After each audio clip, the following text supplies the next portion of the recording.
Well, as the old expression goes, everything's going to be okay. I'm not going to be pushing the fear monger button over here all the time or nothing like that. I usually don't anyway. But, the deal is, though, with the equities, you've seen that they've been kind of hovering around 18,000 on the Dow, and nothing's been really going anywhere. It goes up, and then you think it's making a charge up, and then you think it's crashing, but it's been pretty much the same. And a lot of people don't know what to think of that. But the other things that are on the horizon that are really predicted in the future is also, it's not just for the global economy, but it's also for the American economy, because a lot of the green shoots in the American economy occurred during the oil boom that occurred in the Bakken Oil Reserve and North Dakota, South Dakota, and also in Texas. And right now, everything's just going in the dumps. Everybody's got their head down here. In Texas, man, they're like hanging on. They can hang on. Typically, they'll have a downturn in the oil markets or something for, I don't know, 60, 90 days. But it looks like they don't know when the light at the tunnel is going to be occurring. It looks like it's going to go on for more than 6 months. It's been going on for about 6 months now, and it seems like there's no end in sight.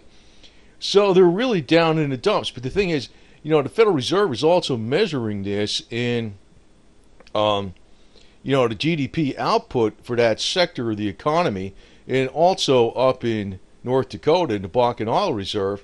That's actually been the major growth, where all the employment, all the jobs have been, because of the oil boom that was going on since the recovery from 2009 onwards. And things are really not doing well unless you're up there on the top echelon of Wall Street, where you got all the bailouts from the government and stuff. But here's something else interesting. Like I know they had the too bigs to fail, and there's been a lot of heat about the too bigs to fail, and how much money they got for bailouts and how the government bailed them out, and also kept Warren Buffett from going under. Not that he would have got broke, but he would have been significantly reduced. If that's why he was a big advocate of the bailouts back in 2008, 2009. But, the TARP, Troubled Asset Program. The thing is, what's going on is actually, you really don't want to look at an entity per se, because really what it is, there's certain individuals or certain people that work for these entities, like, Goldman Sachs or Morgan Stanley or whatever. And what's going on is actually the landscape in Wall Street has actually been changing. So maybe Goldman Sachs might take a lot of hits. Actually, what's going on is the big investment houses right now are not getting as much money as the more mainstream boutique investment houses in Wall Street.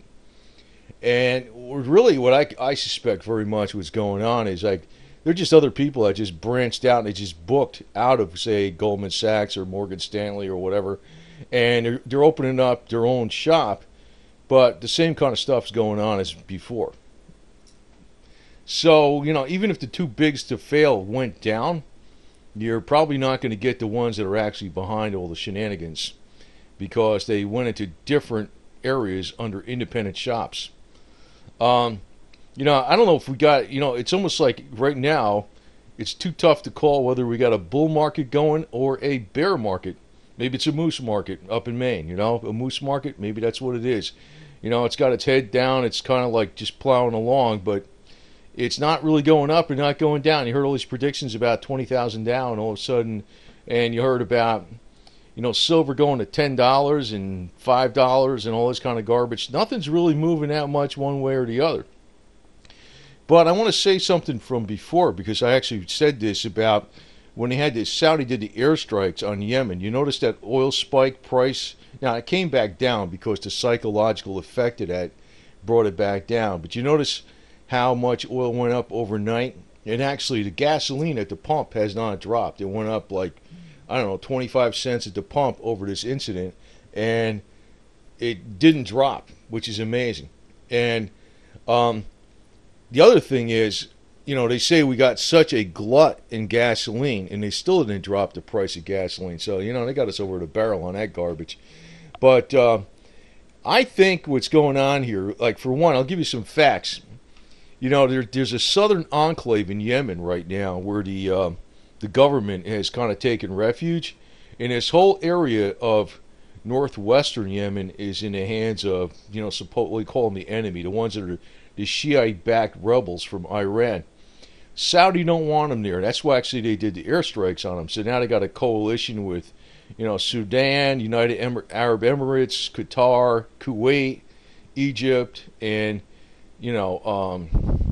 where there's other ones involved. I forgot who they are, but the thing is, he's got a big Sunni coalition going after these Shiite rebels in Yemen because they don't want this on their southern border.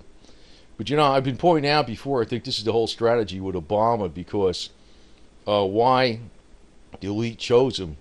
Because between him and actually Valerie Jarrett, who's Iranian born, they're going to be bringing up and strengthening the Shiite side through the foreign policy he pursues.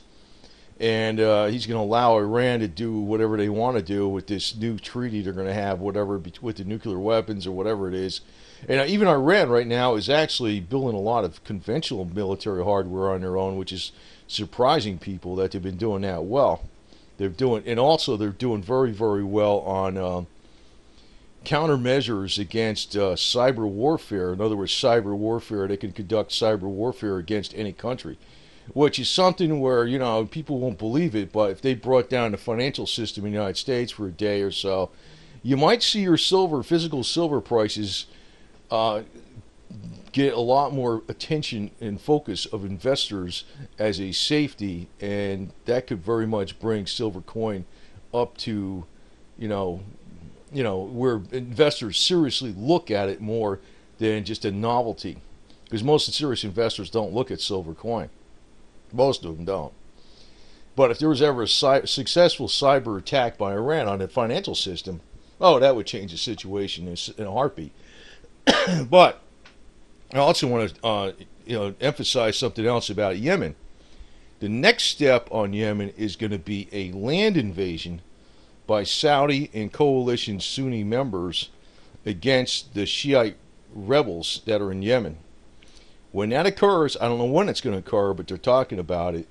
You will see oil jump like crazy, and the metals. I don't know how bad it's going to get, but obviously it may take a little longer than we've been expecting. But this seems to be the basic scenario where Saudi's going to get taken out, or there's going to be, maybe they're not taken out, but their oil production is going to get severely hampered by a major conflict eventually, and that is what's going to bring oil up, and the major players in the United States and Canada are going to be profiting greatly, and that's when you're going to see your metals really go up. That's the situation I think is really going to happen. I don't know when it's going to happen. Now, I know, on the forefront of social engineering and planning and stuff here in the United States is one of our things. As a silver holder, I think a lot of people are against a lot of this garbage that's going on. Now, if you have any of these free-range kids, what you need to do is arm them. They can walk to school. Just make sure they got their pea shooter and they look badass, because I can tell you one thing, it isn't just about silver. It's about freedom of choice, and you're learning responsibility on your own at an early age and walking to school and doing your own thing. That's really why you have silver toe, right? And these will be future silver holders and probably silver inheritors at some point in time, too. But, in the meantime, most Americans are just in a cloud. They don't really understand what's going on. They don't want to understand what's going on. They got their wine, their weed, their butterflies, their crazy music, or whatever the hell it is, incense, and, surrounded by, all the creature comforts, and they're in their own world. That's, really the problem, where you see most people are ignorant of the situation, and they're not going to be woken up. Some people push the waking up button too much, and it actually turns people off. But it's a matter of, there's a happy medium to some of this stuff, and there are conspiracies. It's not something where it's a made up type thing. I know there's people out there that push conspiracies just for drama and fear, and they exaggerate them. But there are conspiracies all the time, and we do have a conspiracy within the Federal Reserve. That's one thing that's going on. And it's like, the multiple heads of Medusa, whatever the hell it is, It's like this is a good representation of the Federal Reserve. Um, they got the capstone on the top, which is the funny skeleton bird from out of New York, and they present a pretty face, and they make it sound like they're running the economy, and really what they're doing is blowing smoke up everybody's kazoo with these funky numbers, because the numbers they've been putting out recently, it's been like they're still saying that the economy is strong. Now, I think, relatively speaking, it's strong today compared to what we're going to be going into, because what's I think is going to happen is when these markets really come down, is that they're going to be in such a position that QE is not going to help, and that's going to make a lot of capital disappear, whereby other people that have the money to reinvest and hire people and get businesses going or ventures going are not going to have the capital. They're going to be having to tighten their belt even more. And the Fed's going to say what we need is a new drug. And the trouble is, the drug isn't going to work. That's exactly what they're going to be doing. What we need is a new drug. They'll be saying we need some kind of new stimulus. And what's going to happen, it's not going to work, because the reason it doesn't work is because the stimulus always goes into the people. I don't even want to call them the too big to fails. What they are is the leeches. They're the non-producers. Like, in other words, if you got a stimulus that went to, let's say, a hard-working entrepreneur mechanic, and he was lacking in having a good lift for cars or something like that, and you were able to provide him with loans to buy American-made lift for his shop because he needed another lift to service more cars, or another guy needed a different kind of paint booth because he did auto body repair, and he needed a loan that was very low interest and it was easy to get and had a long payback period on a paint booth, and that's so he can do more work. Or somebody else, like that was a carpenter that needed more scaffolding or whatever, or needed a new truck to get around and that type of stuff. That's not a drug. See, that kind of stimulus would actually make the economy spin exponentially. And that's been proven back in even Austria, the country of Austria, when they did a little bit of stimulus with local currencies and it got in the hands of the productive middle class. It worked. But if it gets into the, I don't even want to call them the too big to fails. I call them the blood-sucking leeches on the top that don't actually produce nothing. That's where it goes. And that's actually what's shoring up the markets, So, in the meantime, most people in the United States, they just don't want to hear it because, what it is. It's all about entertainment and being diverted, because it's almost like people don't want to know what's going on because the truth isn't too good. So what happens is they basically support Hollywood, and then Hollywood tells people what to think. Like, Angelina Jolie got screwed over with her operations, in my opinion, anyway. It's almost like, who makes the people in Hollywood, what they are? It's us, or not me, maybe personally, but it's almost like they have to offer these words of wisdom. Stop making stupid people famous, because they really don't know, and everybody seems to listen to those type of people, and they don't really know any damn thing other than the fact that they produced a movie. But they seem to be the spokesperson people for every damn thing out there, and they push a lot of the garbage that's just the latest fads that aren't giving you the real solutions. The real solutions are hard work. But the problem is, if you're going to do a stimulus, it's got to get into the people that actually do the work. But in the meantime, you guys that are the cats out there, they hit some cash and some silver, and you're hanging on to it. You're doing the right thing, because, people that spend frivolously and just don't, they just piss it away on party entertainment stuff and things like that, or just minor little trips to the store over garbage or whatever the hell it is.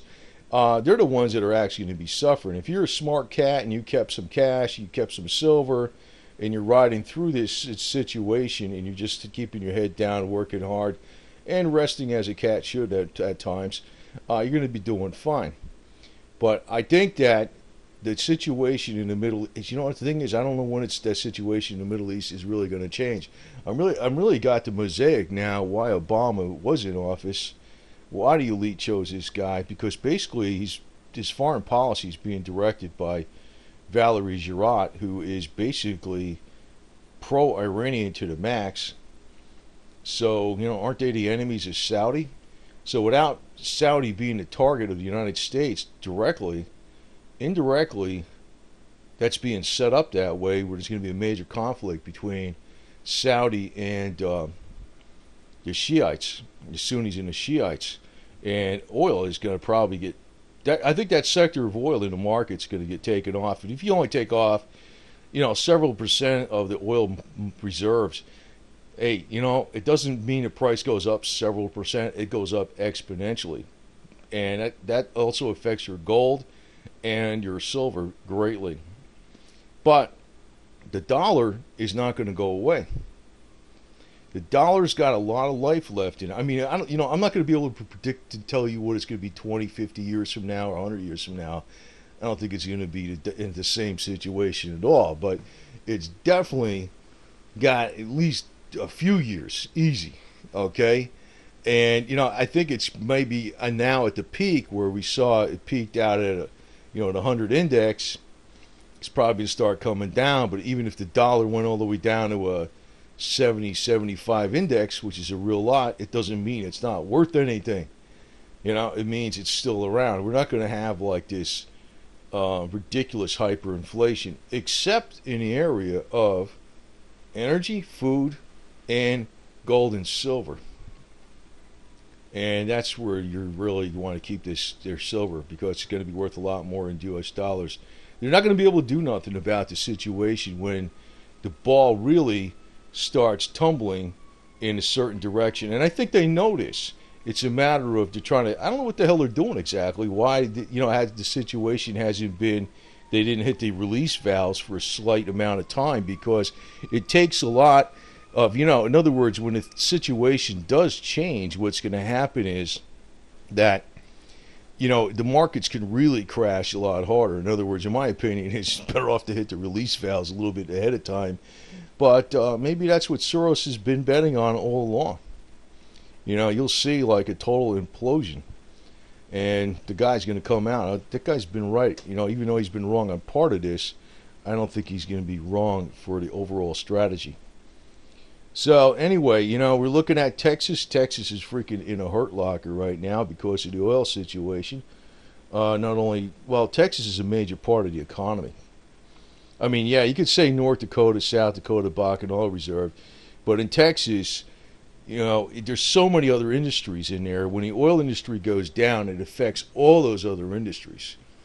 I mean, you got a lot of other freaking GDP coming out of Dallas and Houston. These are major centers. And it's a major slice of the pie of the American economy. And I don't know how they're just snowing everybody, telling everybody things is rosy.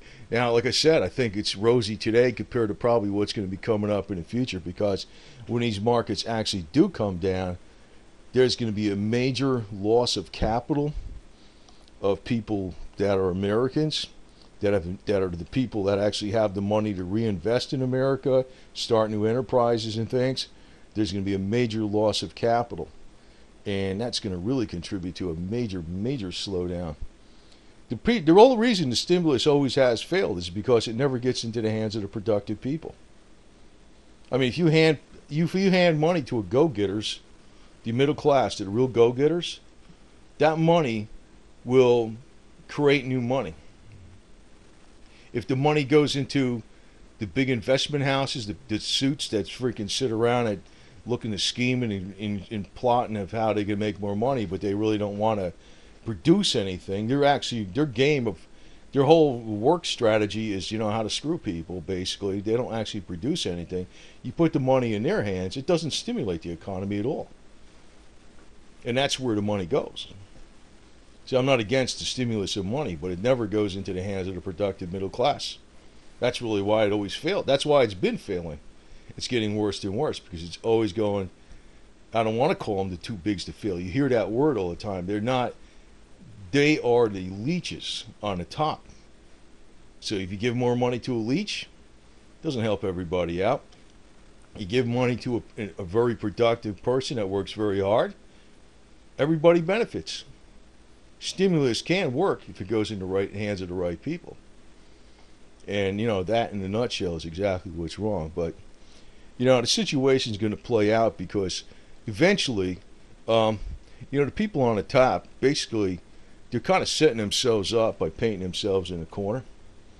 And as long as we basically stick together and trade amongst ourselves and basically ignore the snake oil garbage out there about, invest your retirement money in here and all this kind of garbage, you'd be better off investing it in land and crops and machinery and tools, or for crying out loud, than he would giving it to some Wall Street yo-yo. Because the situation might look good for a little while and they'll be telling you everything's all right, and then then all of a sudden the bottom falls out, and they say, oh, I don't know what happened, right?